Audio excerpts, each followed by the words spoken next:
Olá, estou mais uma vez aqui para que possamos conversar um pouquinho a respeito de um tema que é de extrema importância. Pode parecer que não tem nada a ver com a questão educacional, mas ele é a base primordial de tudo isso, que é a família. Quando a gente fala da família como base do conhecimento, é porque é no seio familiar que as crianças têm as primeiras experiências de vida, desde a gestação. A mãe conversando com o bebê na barriga, fazendo carinho, escolhendo o nome, falando, conversando. Se tiver irmãos, os irmãos também colocando essa mão na barriga, essa conversa, esse aconchego. Então, mesmo antes de nascer, a criança experimenta essa sensação de carinho, de afeto, de amor, ou não. A gente sabe que isso varia de família para família, de situação para situação. Então tem gravidez que não são desejadas, tem outras que são super esperadas, e aí as pessoas se dedicam, se desdobram ao máximo para que essa gravidez transcorra bem. E aí o que nós vemos assim é que acontece essa experimentação desde na barriga, né, desde a gravidez, e mesmo depois disso com o nascimento, que é a troca de emoções, o contato, a empatia. Então, quando a criança nasce, tudo se transforma na casa, mesmo que seja assim, para não dormir direito, para ter um pouco mais de dor de cabeça, para poder se dedicar mais a um ser tão pequeno, tão frágil, tão indefeso. Mas tudo muda. A sua visão de mãe, de mulher, a sua visão de pai, a sua visão de irmão. Então, tudo se transforma quando tem o nascimento de uma criança. E a família é a base principal para essa criança, onde ela recebe proteção, amor, valores e conhecimento. Pelo menos deveria ser assim, né, gente? A gente sabe que tem famílias que têm vários problemas, várias dificuldades e que isso não acontece como deveria, mas nós estamos falando aqui do modo geral e o que seria o adequado acontecer, tá? Ressaltando que tem as particularidades que são totalmente adversas, contrárias a tudo isso. E aí eu faço, às vezes, um trabalho dizendo assim, o que é família? O que é esse ambiente familiar? O que ele traz? O que ele proporciona? O que ele oferece? E aí eu sempre uso um termo para poder as pessoas entenderem. Você sabe qual é a diferença entre uma casa e um lar? Se você souber essa diferença, você já conseguiu descobrir o tesouro da vida. Agora, se você não sabe, acho bom você começar a procurar para você descobrir qual é essa diferença. Então, assim, uma casa, ela pode ser uma estrutura física, um espaço físico, ele pode ser em qualquer lugar, de qualquer jeito. Grande, pequeno, espaçoso, apertado, arejado, com varanda, sem varanda. O espaço físico, a estrutura, ela pode ser de qualquer jeito. Simples, mais rebuscada, mais cheia de modernidade. Mas o lar, esse, meu amigo, esse não tem igual, não tem comparação. O meu lar não tem comparação com o seu. A sua casa pode ser melhor do que a minha, mas não quer dizer que o seu lar seja melhor do que o meu. Então, o lar é um local de acolhida, de compreensão, de suporte e auxílio nos momentos em que mais precisamos. Vocês já pararam para pensar assim, você conhece bem o seu filho? Sua filha, o seu esposo, a sua esposa, o seu pai, a sua mãe? Você é capaz de, quando ele entra dentro de casa, você perceber se ele está triste, se ele está alegre, se ele está com algum problema, se ele está super feliz, se ele está frustrado, se ele está realizado? Você consegue isso? Você já parou para observar que às vezes o seu filho, a sua filha estão dando pistas de problemas e de dificuldades e que você está fazendo de conta que não está enxergando, não está vendo? Então, você já parou para pensar nisso? Se você realmente conhece bem a sua família, se você realmente é capaz de entender a sua família. Como eu disse, de vez em quando eu faço alguns trabalhos de palestras para pais, né, professores, em ONGs, em igrejas. Geralmente eu uso esse marca-texto aqui, ó, para dar para quem vai nas minhas palestras. Esse marca-texto, ele justamente falando desse texto Casa e Lar, porque para mim ele é essencial, ele é fundamental para que as pessoas possam entender. E atrás, é claro, né, eu coloco sempre o meu nome, o meu contato, para caso as pessoas precisem. Mas o meu objetivo maior é propagar essa informação, é propagar essa mensagem, que é para que vocês possam fazer a sua própria reflexão. A família, ela deve assegurar a criança e o jovem com absoluta prioridade,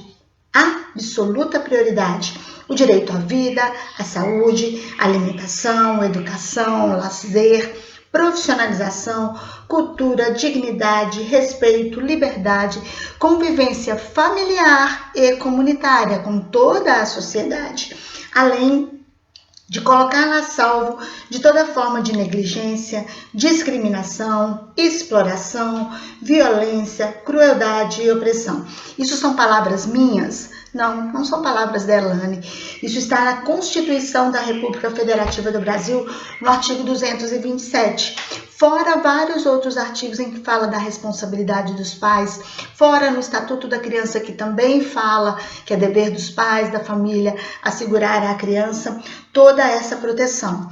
Então, a família, ela é a base dessa sociedade. A criança, tudo que ela aprende primeiramente na família, ou de positivo ou de negativo, infelizmente. Eu sempre uso o termo de que a criança, ela é uma esponja, ela absorve absolutamente tudo, positivo e negativo. Então, se o seu filho está demonstrando mais coisas positivas, é porque ele está absorvendo bastante coisas positivas ao seu redor.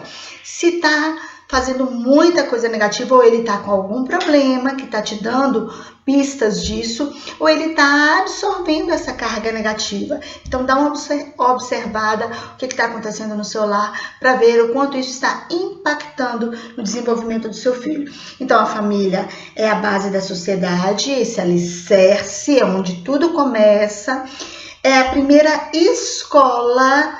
É na família que se aprende um monte de coisas primeiro e às vezes até desconstrói o que está aprendendo na escola. Então, a criança acaba entrando em conflito, em choque, porque a família fala e vivencia uma coisa e na escola demonstra outra coisa. Então, é claro que ela vai optar pela questão familiar. Essa questão da primeira escola, ela é essencial para o desenvolvimento e formação das crianças e dos adolescentes. E aí eu fico vendo pessoas que se preocupam demais com o futuro dos filhos, muito. Eu quero deixar uma casa, eu quero deixar um carro, eu quero deixar uma poupança, eu quero deixar ele seguro, eu quero que ele tenha tudo aquilo que eu não tive. Beleza, ótimo. Mas ao invés de se preocupar tanto com o futuro, preocupe-se com agora, com hoje, com o presente do seu filho. Esteja presente, seja presente na vida do seu filho e da sua filha.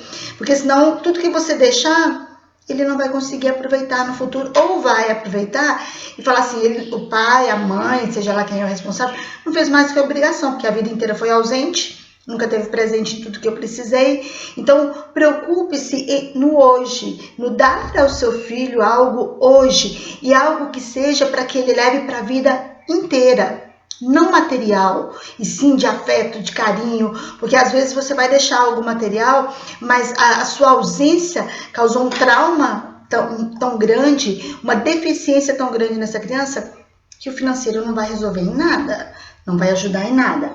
Então, preocupe-se hoje em estar presente com seu filho, em dar a ele aquilo que ele mais precisa, a sua presença, a sua participação, o seu carinho, o seu afeto, a sua demonstração de preocupação. Eu sempre pergunto isso assim, você é pai, você é mãe, independente da idade do seu filho, você já disse para o seu filho hoje que o ama? Qual foi a última vez que você disse isso para o seu filho? E não é só de dizer, de falar, de verbalizar, mas de demonstrar nas suas ações e nas suas atitudes. O que o papel da família é importante na vida das crianças e dos adolescentes? O que ele ajuda a desenvolver?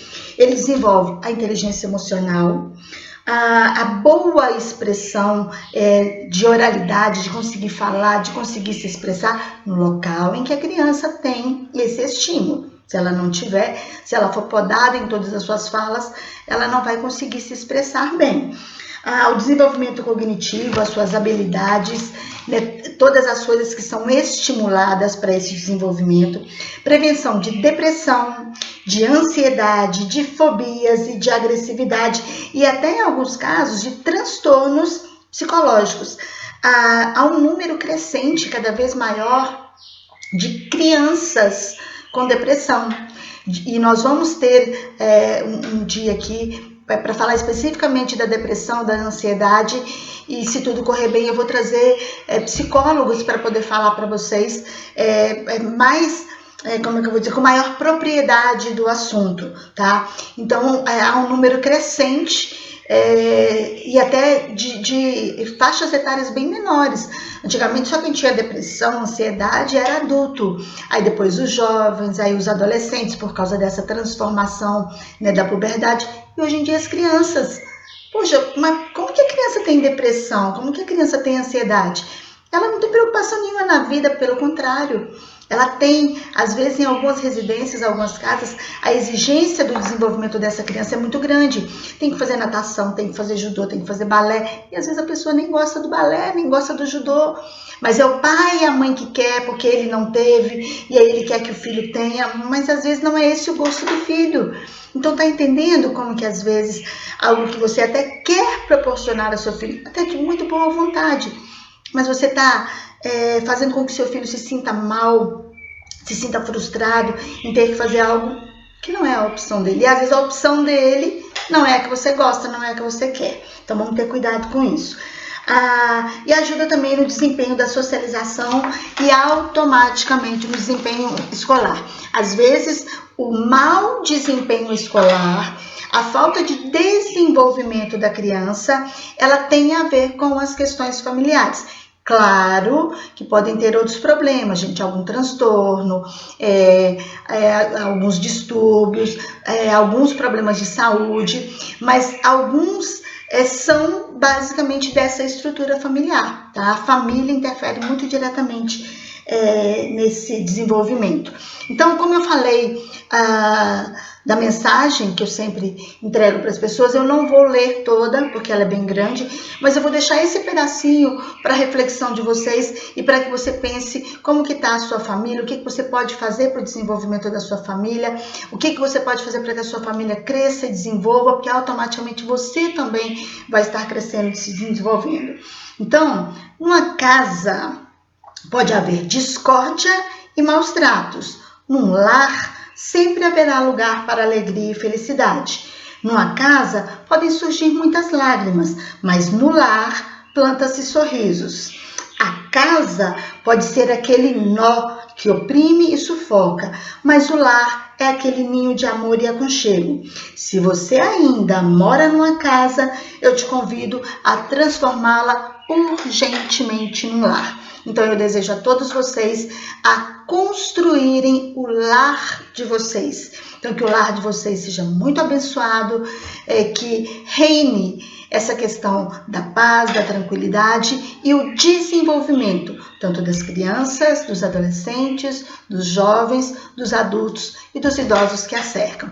Então que o seu lar seja um lar de exemplo e de prosperidade para uma sociedade melhor. Um beijo para todos. Fiquem com Deus e até a próxima.